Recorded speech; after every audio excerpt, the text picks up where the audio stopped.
Good evening to everyone in TV land and in YouTube land, and welcome back to another episode of HealthWise. I am your gracious host, Dr. Les Scott of the St. Kitts Nevis Medical and Dental Association. Thank you for tuning in once again and spending your Monday evening with us. And it's a pleasure to have you all in our company. Tonight we have Miss, let me get this right. This is Miss Latoya Duncan, Nutrition Surveillance Coordinator of the Ministry of Health. Sorry for the pause. I wanted to make sure that I had everything correct. Our topic for tonight is obesity, overweight, but undernourished. A big topic. Huge topic. So I will let you open up and just give a brief introduction as to who you are, your position, and yeah, thank you, Dr. Lester. Pleasant good night to everyone.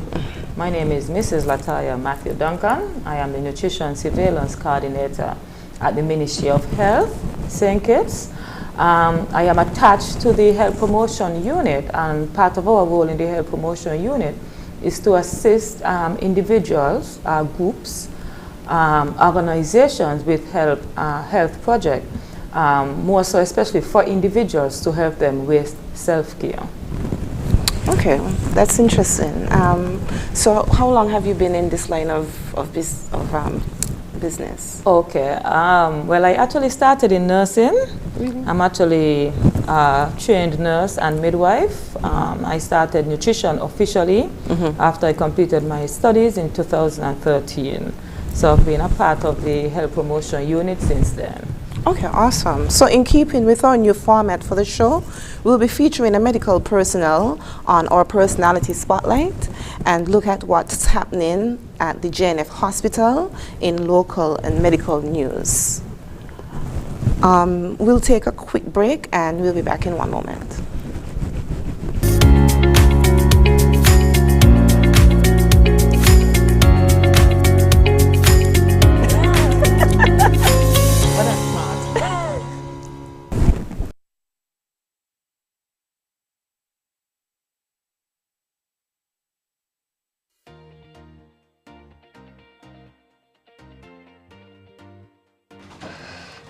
I hope they have it, you know. I hope they have it.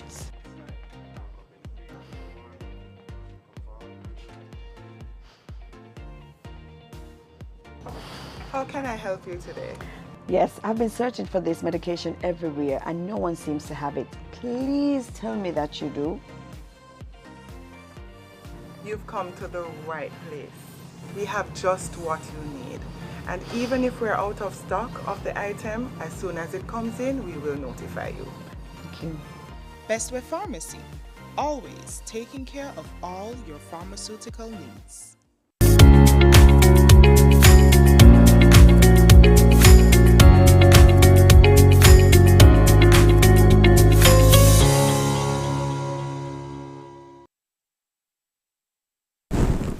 And welcome back.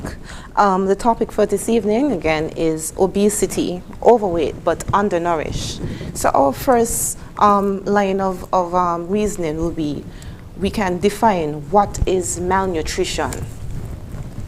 Okay, to put in simple terms, malnutrition, once ago, individuals, even in my time, and I consider myself extremely young, you know, it used to be sort of a derogative term to refer to malnutrition for individuals, and so persons only used to look at those individuals who appeared to be underweight. Like we would say somebody is extremely skinny, so they would use the term and say that individual suffers from malnutrition. However, malnutrition is two-pronged. You can be undernourished and you can be overnourished, which in you can have an individual who don't have enough weight for their height, their stature, for example, so that person could be more on the, I can't even say that they would be malnourished, because you could be at that area and malnourished, and then you could have too much weight and still be malnourished. So it's a two-pronged definition, okay, where you could have persons who don't have the required amount of weight, and you could have persons who have more than they are supposed to. Exactly. And I don't think people know this, but obesity is a type of malnutrition. It's a type of malnourishment. Yes. It is, and the funny thing about it is, back in less recent times, the world globally, everybody was focused on children, in particularly looking at them being malnourished. However, with different socio-economic trends, more access to extremely over-processed food, you find that we now have more persons who are actually suffering from obesity compared to individuals who are actually underweight. So we have gone from one extreme to the next. The textbook definition that I have here is lack of proper nutrition caused by not having enough to eat or not eating enough of the right things. I think the latter is our issue in the Federation, eating the right things. And, well, marriage with physical activity. Oh, we don't like exercise? Yes, so we have to, that's why it's obesity. I mean, there are so many reasons, and if you continue to follow up on different literatures and continue to read, you can find many, many reasons as to why some persons suffer from obesity. And some of them could be excuses. However, we do have individuals who sincerely suffer from some of these conditions. Genetically? Yes. But so, I should put it out there, there's no such thing as being big-boned. Exactly. Exactly. So there are persons who genetically, they have, their metabolic rate is slower. So they don't metabolize food as often as other individuals, so they tend to gain more weight.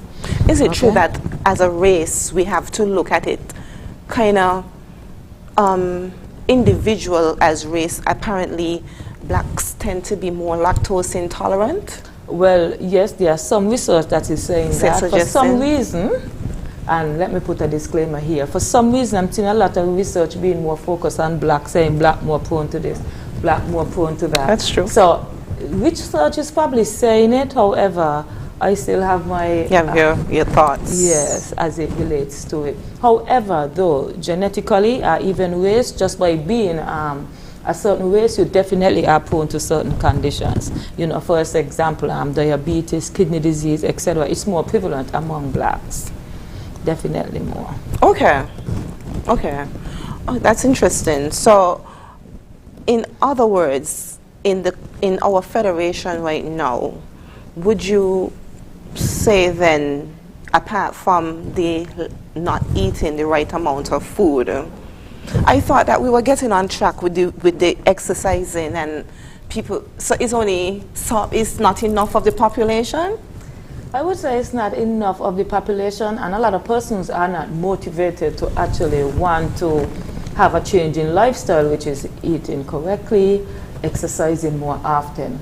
So we tend to have a lot of persons who, at afternoons, you would see quite a bit of persons. Yes. Probably over at Frigate Bella on the main bypass road, etc., walking. But sometimes you have to learn to marry both of them. And if you are exercising, you have to exercise until you get your heart rate up. Okay? If you don't get that heart rate up, basically you are really not doing enough to burn enough calories so that your body can burn off the excess energy. Okay, I got you. That's interesting. So we have to eat selectively better and we have to also exercise along with the eating properly. But I'm going to take a short break in a little while, but I must touch on the fact that sometimes maybe the healthier options are so much more expensive, and that is the number one. For individuals, but for me, I always said that is debatable. Okay, because so many times when you encourage persons to eat healthier, let's take foods, for example. You would encourage individuals to consume more foods, consume more vegetables. Most persons tend to prefer to go and purchase the imported foods and vegetables compared to what you can get locally. Before you go on, do we have a body that regulates these GMO and non-GMO overseas foods that we're getting? Well, you see the thing with GMO foods, no, that's a two-pronged thing, and GMO foods, for me, genetically modified organisms food, there are still a lot of research that is to be done on them. However, there is no research that shows that consuming GMO foods is actually unhealthy. There is no research, there is no sound research that shows that. Okay. However, because we do not grow GMO foods here in St. Kitts and Nevis. The imported GMO foods usually are marked, so they should be able to be identified. If you purchase a watermelon, that is a GMO food, it should mark GMO. Okay, so we're going to take a quick commercial break and we're going to stick a thumbnail on top of that topic. We'll be right back. It's time that we realize that we must work together to thrive. The world as we know it, the sky and below it. Could I never have more wonder? Yeah, with life and all you see and the climate's changing. But hope is remaining. That we can't ignore the future. It depends on you and me. One chance, all that we got. One voice, together we start. Take care, the world where we live. Permite a todos vivir. Tomamos la oportunidad para guardar la humanidad. And I must leave no one behind because we are one climate, one Caribbean. One climate, one Caribbean.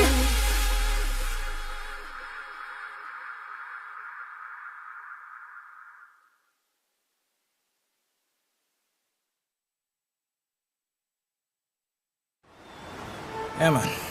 Another day in the books.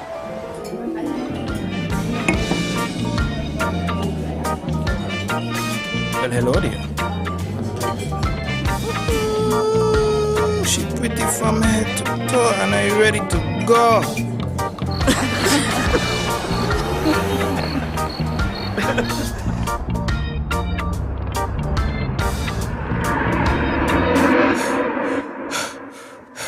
Wait there. Whew. Can't afford to slip up. Not even in my dreams.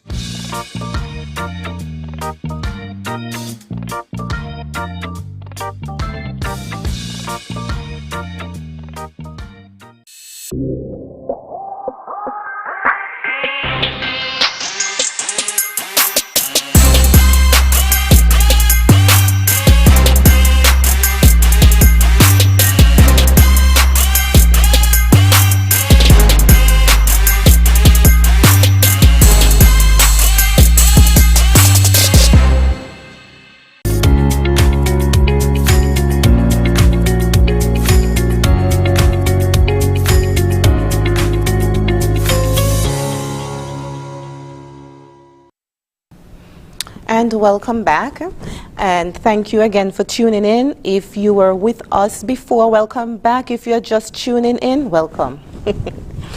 Okay, so we're going to continue with our topic, obesity, overweight, but undernourished. So we were discussing before, I said we'll stick a thumbnail in it. What is the difference between obesity and just being overweight in your... Okay, well, overweight, usually obesity and overweight, a BMI is usually used to classify that, a body mass index. Okay, so based on your weight, and it basically looks at your height and your weight and put you within a particular range. So overweight individual, it literally is where you fall on the scale for a body mass index. So overweight individual looking at a body mass over 24.9, that could put an individual overweight, whereas obese is a little bit more above 29 and above, and then you have category 1, 2, 3. Morbidly obese, Yes, that's when you get up into those terminologies. I don't think I will ever like to be morbid, like just the term morbidly obese. Yeah, and just how you said it, politically wise now they're saying do not use You the can't term. say morbidly, because even when I was in med school, I was like, why they say morbidly? I didn't like that word morbid in front of So it. they're saying no, use category 1, 2, 3, or you can use extremely obese instead of morbid. But extremely obese is really not. So that is the new term. That is what they're encouraging Okay, persons to I will use. be politically correct, and I stand corrected, so it's no longer morbidly obese. We're extremely obese. Yeah. Okay, fine. So it's the body mass index. Would you like to explain to the public what is a metric system, basically? Well, so basically it's looking at your height and your weight. It can be done by a calculation, or you can use a chart. So basically, depending on what your measurement is, it puts you within a particular category.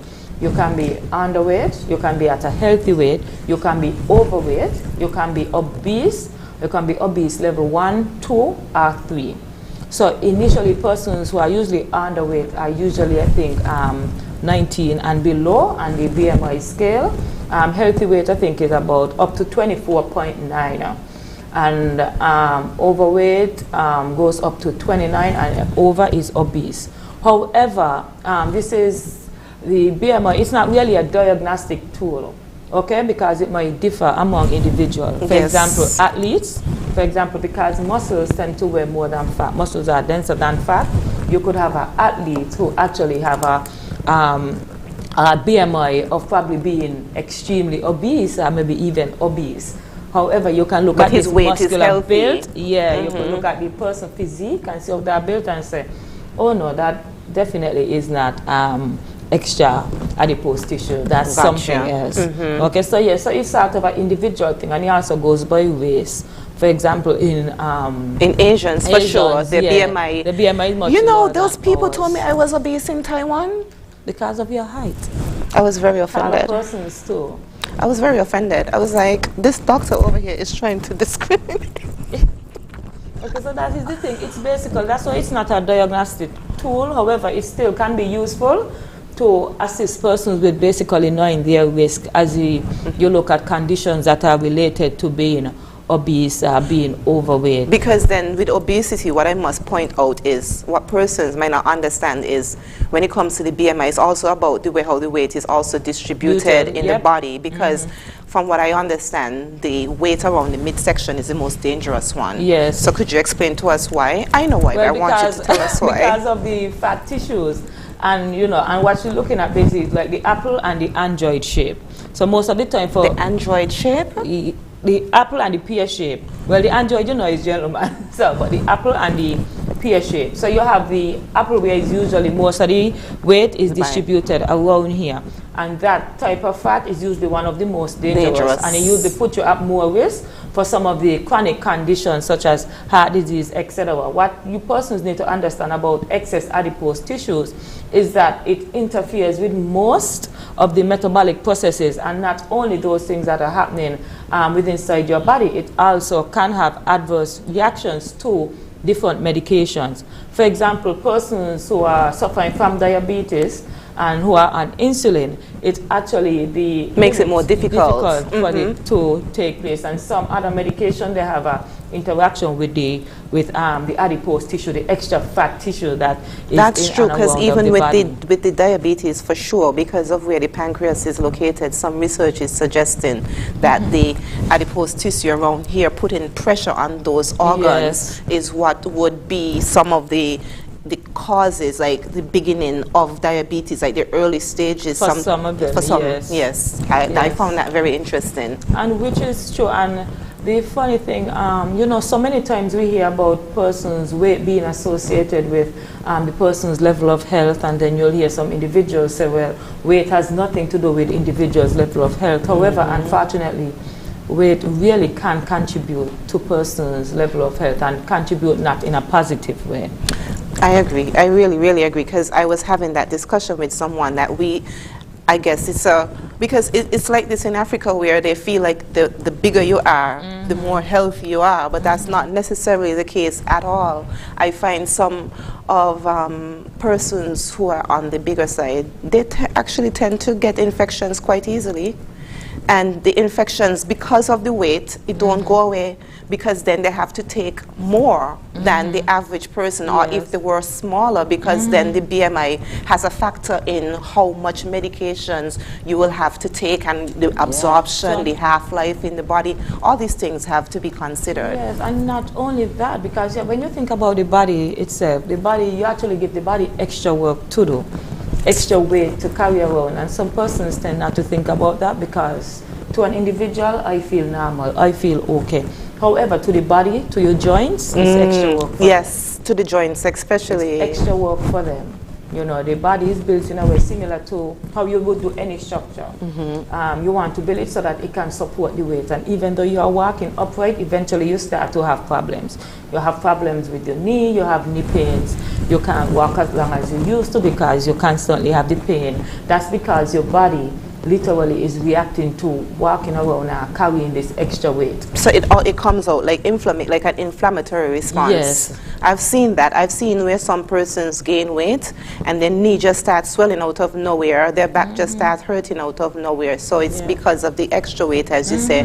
I suspect it's because now with the weight, they now have to work against gravity, the body. Could be. There could be multiple, and the thing, I mean, there is so many different research currently. Like when I was doing some research to go on this show, eventually I just had to lock it off because some of this were actually taking me in a direction from what I was not taught in school. I understand. From possible causes or possible reasons as to why persons are suddenly obese. And I did not want to touch on that too much into that. Well, too much into the research because some of them would sound believable to individuals. However, there is a lot of reasons as to why some persons could be obese. However, one of the main reasons is an imbalance in what you eat and how many energy you burn. So basically, food, when you eat, you're supposed to really be eating to maintain. Okay, so when you eat to maintain, your body gets just enough fuel for your daily activities. However, if you consume more than you need, that extra energy is going to be converted into fat. Okay? If you eat less, if you're somebody trying to lose weight, then you should be eating less. And then another thing too is lifestyle, how active you are, how physically fit you are, how much physical activity you do on a daily basis, even for somebody weekly. These things, if your food is energy, so you have to burn some of that energy, otherwise the body is going to keep storing it. One concern I had when I was overseas training was when one person in the house wants to lose weight, depending on what type of household they come from, it's difficult because then they're the one that's trying to cut back, but then not the rest of the household. So then there's the temptation in the house, you know, other family members still want to have the Oreos and the Chips Ahoy when I'm just trying to have a granola. So I guess when we come back, we can touch on those little things. We're going to take a short commercial break because it's very important to have a family support, the 360. I call that the 360 support. So even though there's one person who's trying to have whatever issue fixed, the whole family sometimes have to get involved. We'll take a quick commercial break. At Bestoway Medical, we are dedicated to meeting all your medical needs. Our friendly staff is always available and ready to assist. Our trusted physician is also equipped with the knowledge and expertise to best serve you. Make Bestoway Medical your medical center of choice.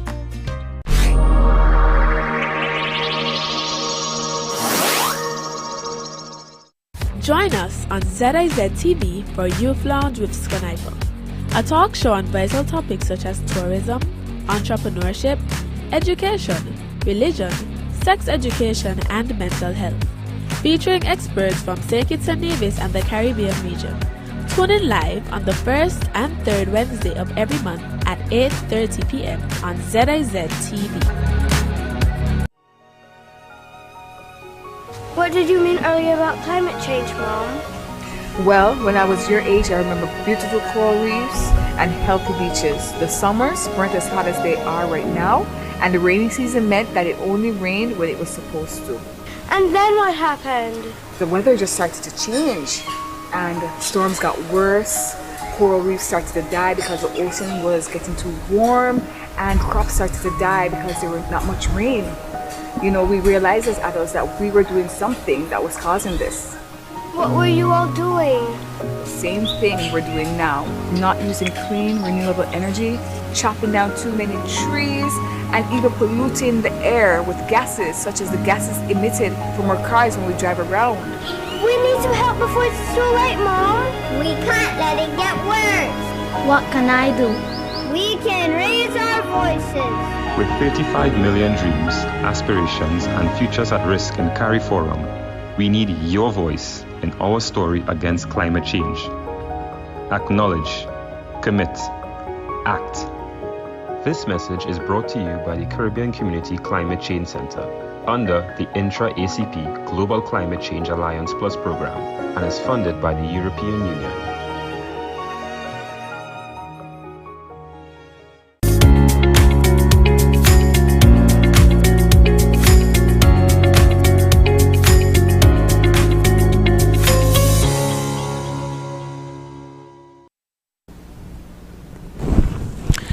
And welcome back again. And our topic, once again, is obesity, overweight but undernourished. So we're going to have a quick peep at an example of the BMI index, the spectrum. So as you could see, I'm going to have my lovely host. If you want to, can you see it? Yes. Well, so previously when we're looking at the body mass index, so these are the measurements that you want. That you see 18.5 and below, that individual would be considered underweight. Mm-hmm. Now after that, the green, 18.5 to 24.5, that you consider a normal or healthy weight. So it's a green light to go. One thing green light to be careful and keep it that way. Because one thing though, what I realized when I studied on the eastern side of the globe, their body mass index was totally different from the American system. So a normal weight for an African American or a Negro person is different. It's very, very different. Yes. Even the bone mass, apparently, down to the bone mass was different. So I guess there's a BMI over there and there's a BMI over here. Yeah, actually for Asia, I think their BMI to be, overweight for them. I think overweight for them would be in what we call our normal category. Yes. I think over 22, yeah, if I'm correct, for them would be considered overweight. So the whole class of us was obese over there. I think it's 22. So, but it's, like I said, it's sort of an individual thing, because like I said, for at least persons who have more muscles, let me put it that way, you cannot use a body mass index chart to categorize them for fat content. You would need something more like a Tonito machine, something that actually can literally measure. Do we have one of those machines here? I think Ministry of Health have one, I think, that we got from Taiwan. Awesome. Yeah, they usually do screening and so forth with it. I'm not sure how often it is utilized, but that's awesome. So that's one of the ways you guys diagnose obesity. Mm-hmm. Well, look at tell persons about their body fat based on the proportion to their height. Okay. Yeah. Okay. Interesting. Okay. So can we have slide number 7? So this is a slide.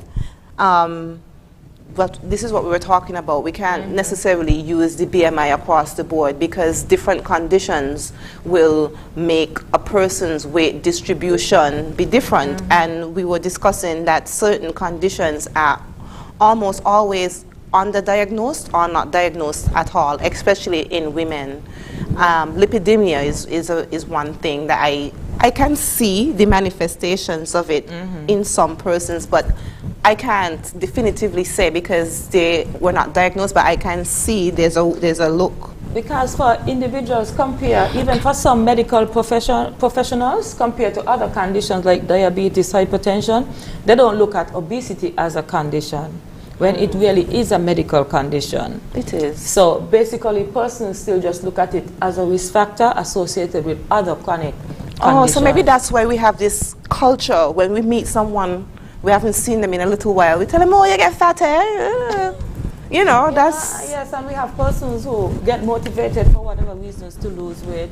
You have known this individual for most of their life, and you usually know them at a sort of, let me use the term, have sort of more solid, a little bigger build. That person went on their lifestyle change, they lost some weight, and persons don't want to accept the fact for how they look now because that's not what they're accustomed to. But when you it's a natural progression for some persons as you age to gain a bit of weight, though. I mean, most persons won't be the same weight, especially if they have children.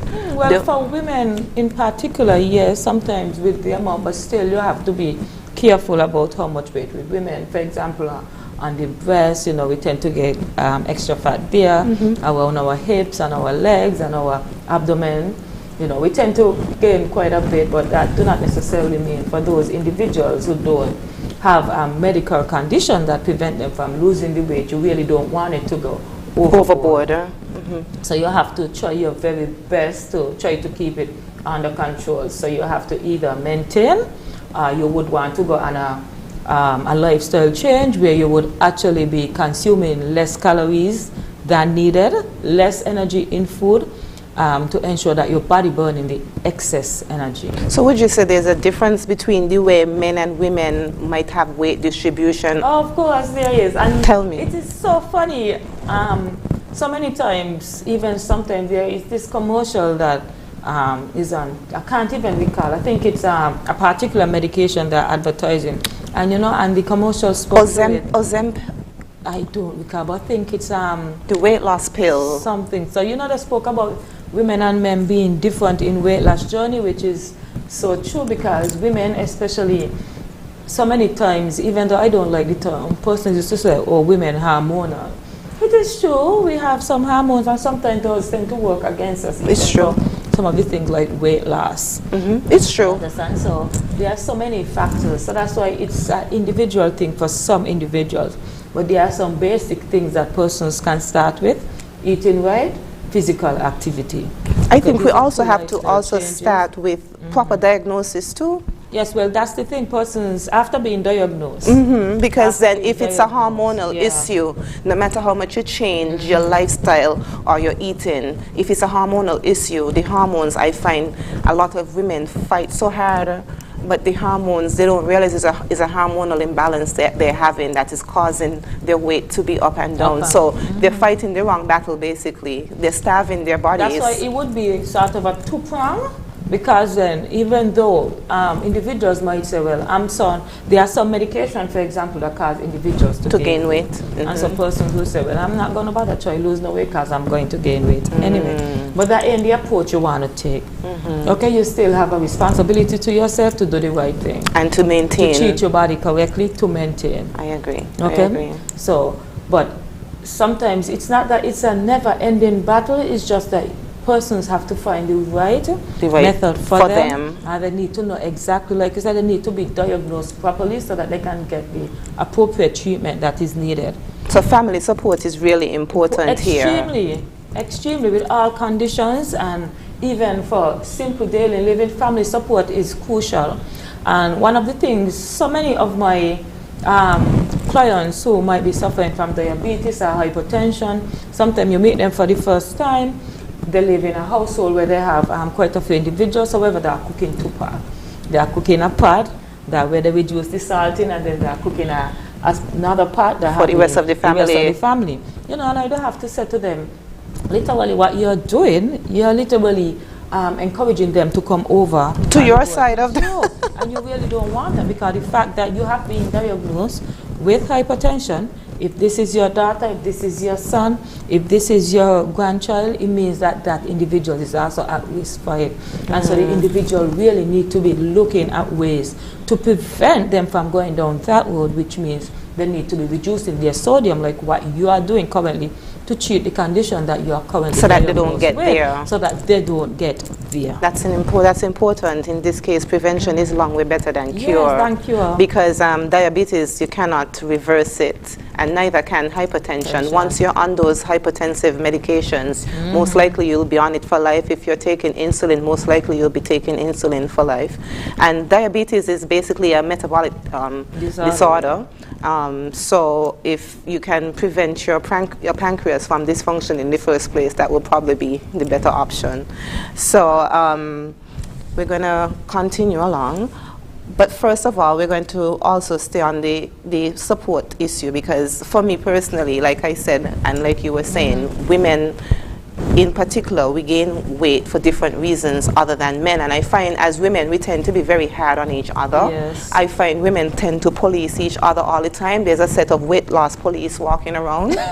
I don't understand, like sometimes it doesn't even take any sort of provocation. Sometimes I feel it's a bit malicious too. We have to learn to be a bit more wise and kind with our words, because you never know what battle someone is facing, especially when it comes to weight gain or weight loss, because even telling somebody how much weight they lose can be an issue for some, especially if it's not a willful weight loss. Sometimes conditions like cancer can cause you to have spontaneous weight loss, and so outside persons commenting on how small or how thin this person is getting is really traumatic for the person, and vice versa. If you see someone and you realize that they gain a little bit of weight, then it's also kind of insulting to just be like, well, you get fat, eh? So now what is the person supposed to do? Run home and go and eat a carrot? That's not supportive.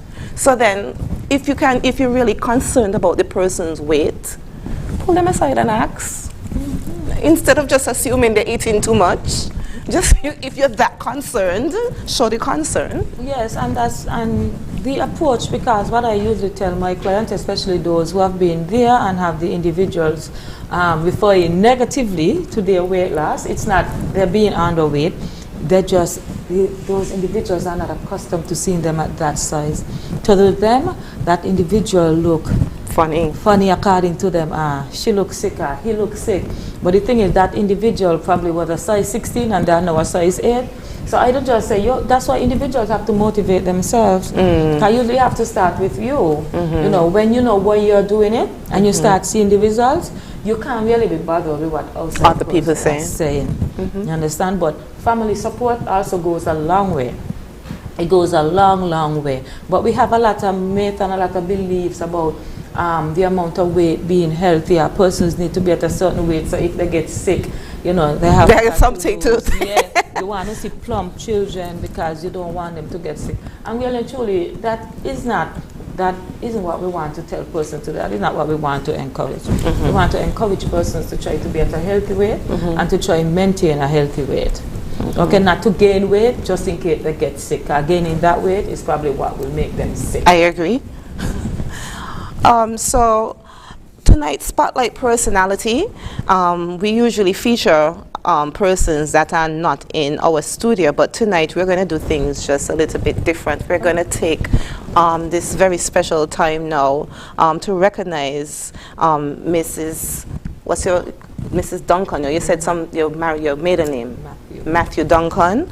We're going to take our time now to recognize Miss Matthew Duncan for her very much hard work in the Ministry of Health in the way of diet and nutrition. So she's doing, she has accomplished so much in the Ministry of Health, and so we're going to take time now to recognize her in a spotlight.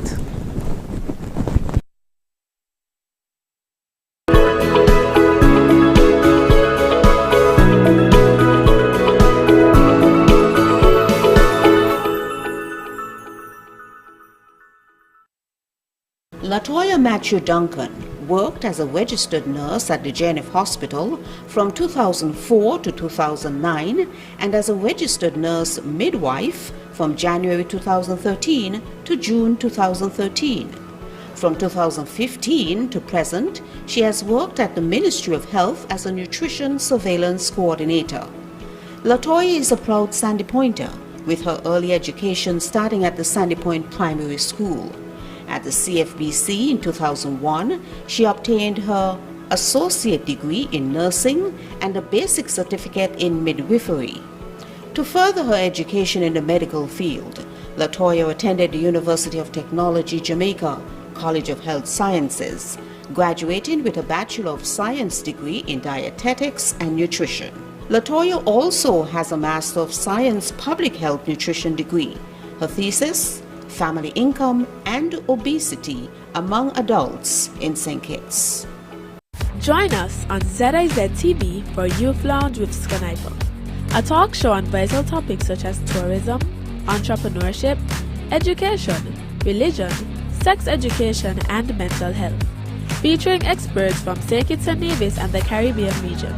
Tune in live on the first and third Wednesday of every month at 8:30 p.m. on ZIZ TV.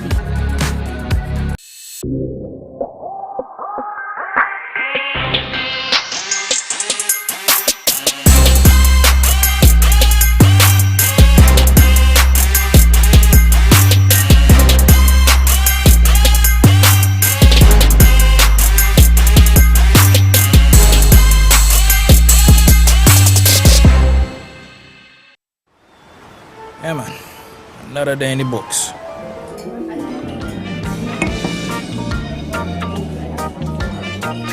Well, hello there.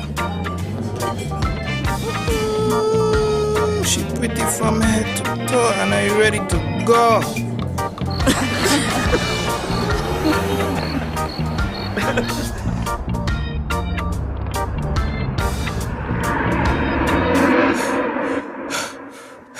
Wait there.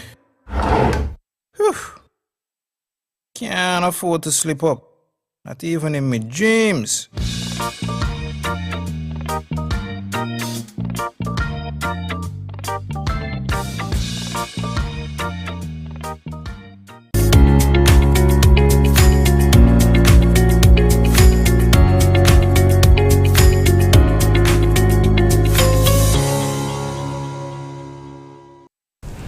And welcome back again. And our topic for tonight is obesity, overweight but undernourished. So, Mrs. Duncan, can you give us some tips for reducing the BMI?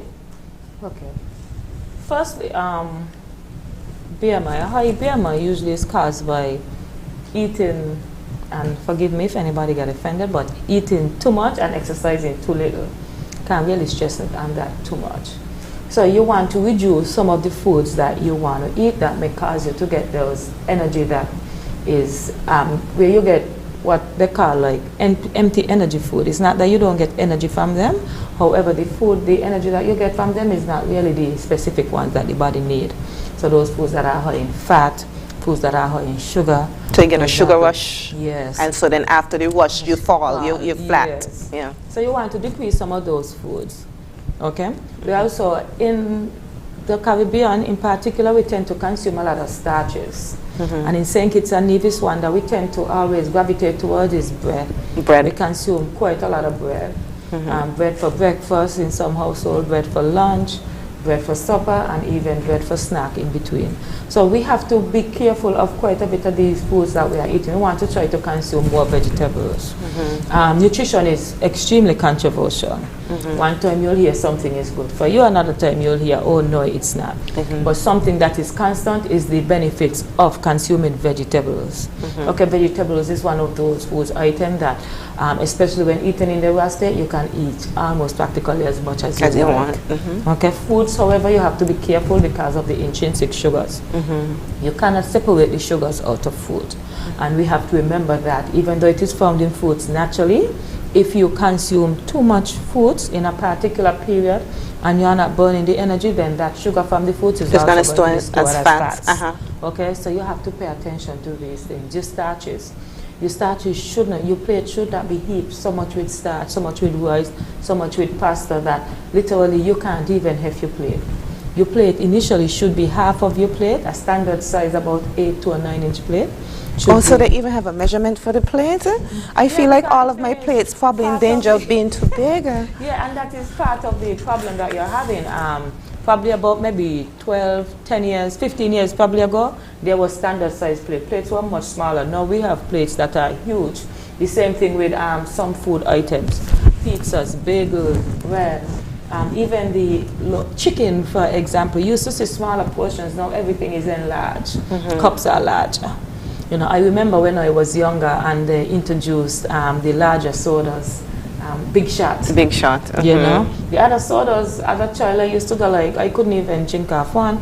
And they bring Big Shot, and then persons learn to drink off a Big Shot, one or two. You know, persons appreciated that because they felt they were getting more for their money. And so they consumed more. And so they consumed more because they felt it was beneficial to them. However, that is not really beneficial to you. Okay, especially when you have these high sugar foods, these high salt foods.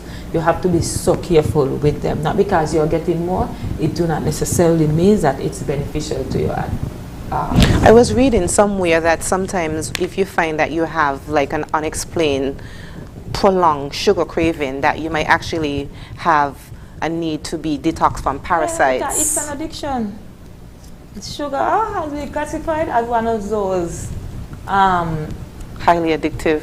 Well, how shall I put it? It's a legal substance, so there is nothing on it technically. You have some countries that are looking at putting taxation on sweetened beverages, and that's one of the things St. Kitts and Nevis is looking at. We are? Yes, we have been for a while actually. We are also with the idea of banning them in certain areas, in certain schools. We are currently looking at how is it we can really get that done. But for quite a while now, St. Kitts and Nevis, the NCD program have been involved in trying to get taxation for sugar sweetened beverages.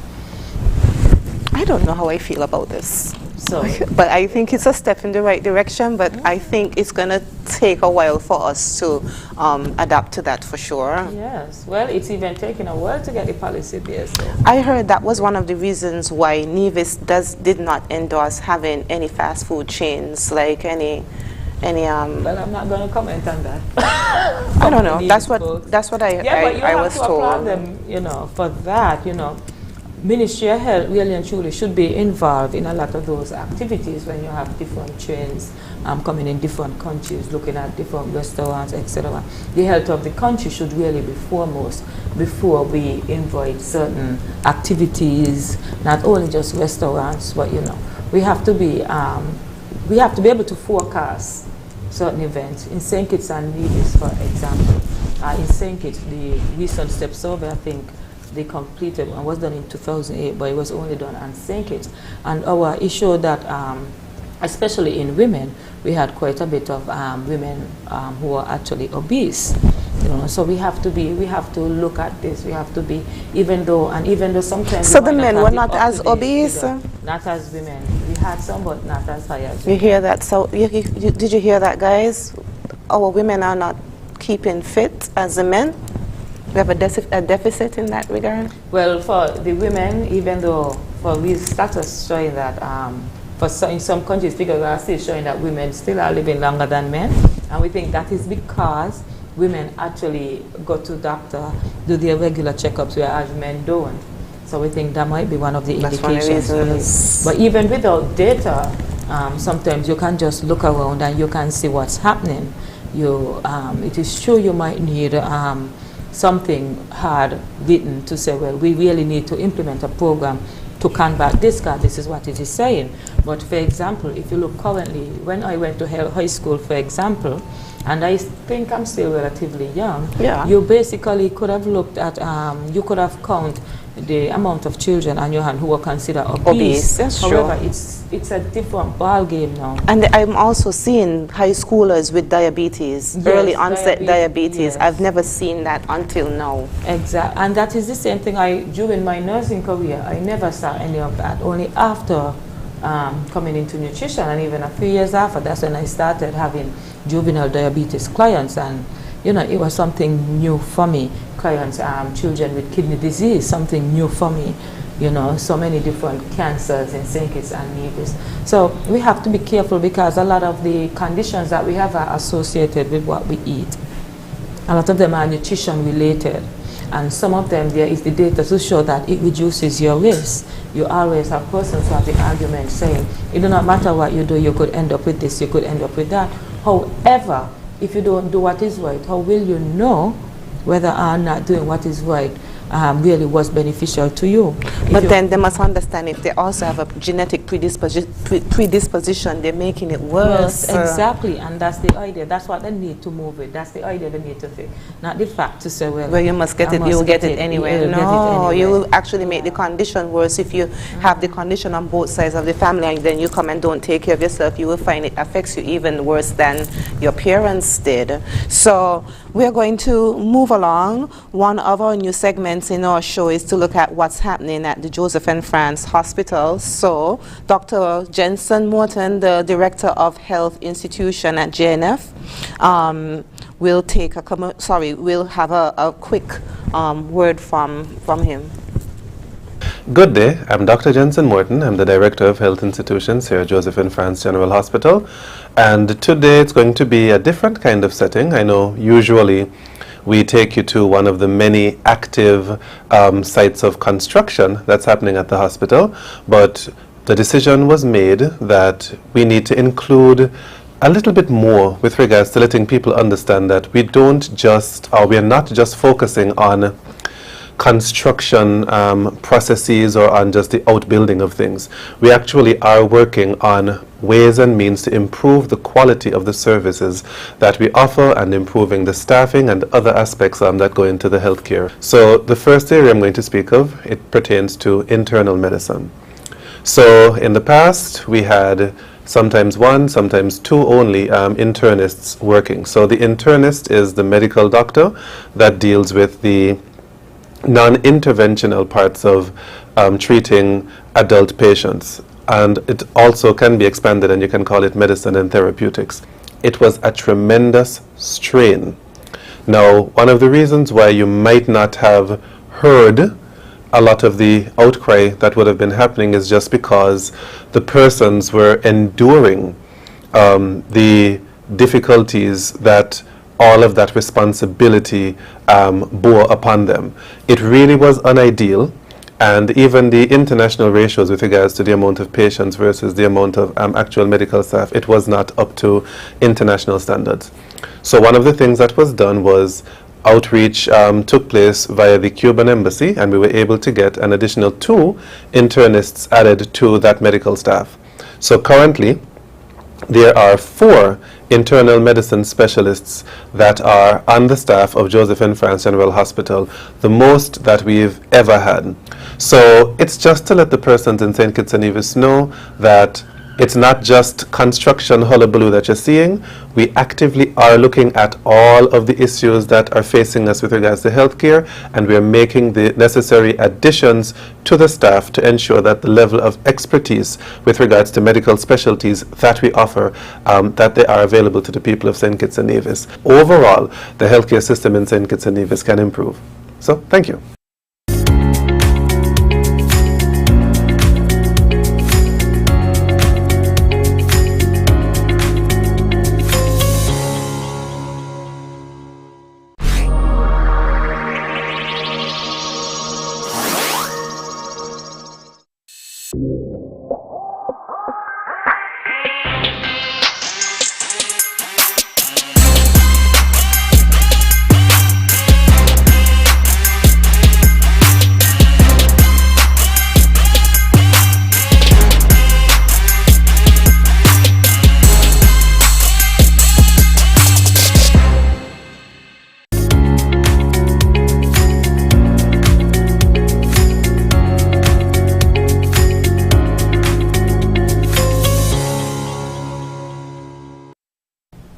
And welcome back again.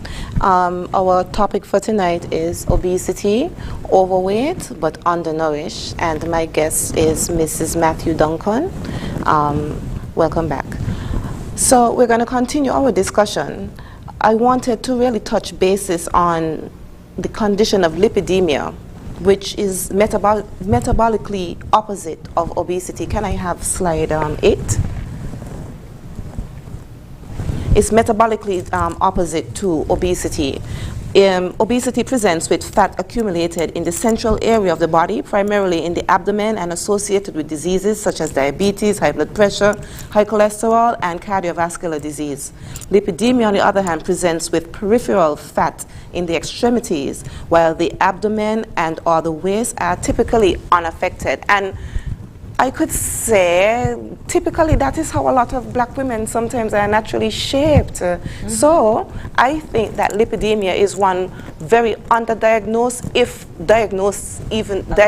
it's even diagnosed at all, in in the community of black people, though, especially in women. And like I said before, sometimes I see ladies and I can see the presentation, and sometimes I can infer that maybe this is not necessarily just overweight, but a deeper problem. But they're thinking it's overweight, and so they're hitting the treadmill, they're hitting the gym, they're hitting everything, but nothing is working for them. And I've already surmised this because they have other issues, other metabolic issues that is not being diagnosed and touched on.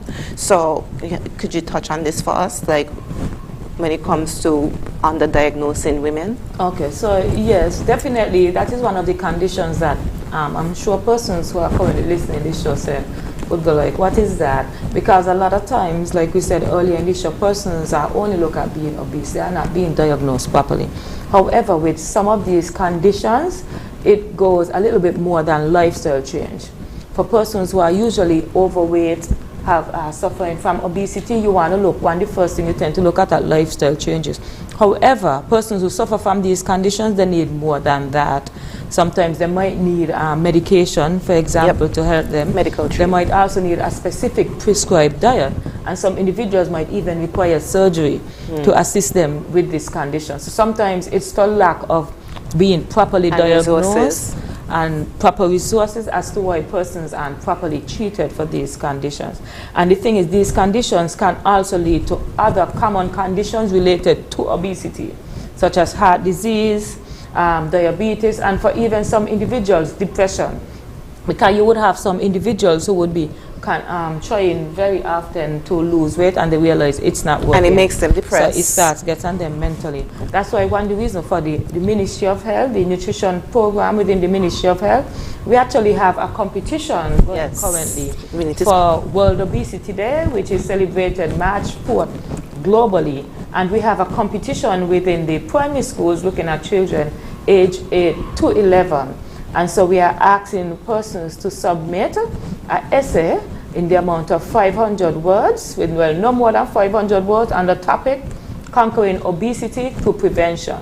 And there are some prizes for individuals. We have $500 for the first prize, $350 and $150 in school supplies for these persons who, these individuals who would win this prize. So it's conquering obesity through prevention. For persons who don't want to submit via email, you can also submit it to your school office and we will collect it from there. And you were saying March is World Obesity. March 4th is World Obesity Day. March 4th. So are we going to have a walk, a health walk?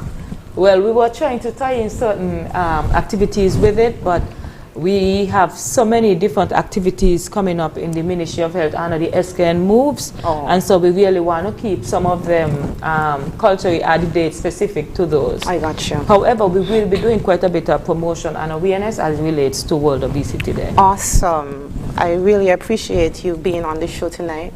It was very informative, but as all good things must come to an end, this brings us to the end of our HealthWise this week. But I have to thank you, and I appreciate you being here and for educating us on preventing these conditions. So from all of us here to all of you there in TV land and YouTube land, we thank you and thanks for tuning in. I'll see you next time.